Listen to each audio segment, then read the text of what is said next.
Sanju Samson drop, తన career finish అయిపోయిందా, లేకపోతే ఇండియన్ సెలెక్టర్స్ డిఫరెంట్గా ఆలోచిస్తున్నారా? Let's discuss about that. Yes, Sanju Samson టీంలో లేడు, మొత్తం స్క్వాడ్లోనే.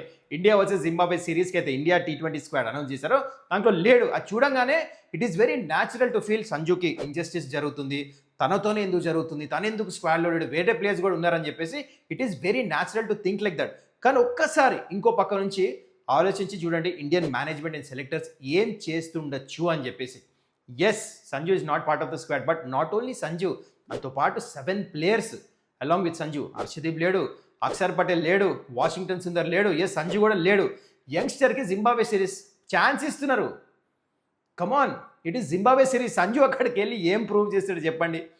ఓపెనర్స్ వైభవ్ సూర్యవంశీ ఇంకా అభిషేక్ ఆ సిరీస్లో ఓపెన్ చేస్తారు. సో సంజు థర్డ్ ఓపెనర్ కింద అక్కడికి వెళ్ళి బయట కూర్చునే బదులు you don't have to take Sanju along. Yes, ఎవ్వరు మర్చిపోరు సంజు కాంట్రిబ్యూషన్ వరల్డ్ కప్లో అయితే చేశారు. I'm a big fan of him. And also Sanju is a integral part of a bigger picture. Bigger picture ఏంటి?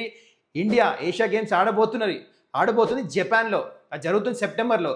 ఆ సిరీస్లో స్క్వాడ్ ఆల్రెడీ ఇండియా అనౌన్స్ చేశారు and Sanju is a part of that. You never know, Sanju directly అక్కడ playing లెవెన్లో ఆడొచ్చు. You never no time.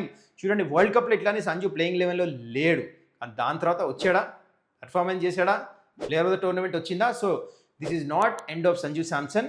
I definitely strongly feel he'll come back, heal get his opportunity. This is just a face. And దీని గురించి మీరేమంటారు కింద comment చేయండి.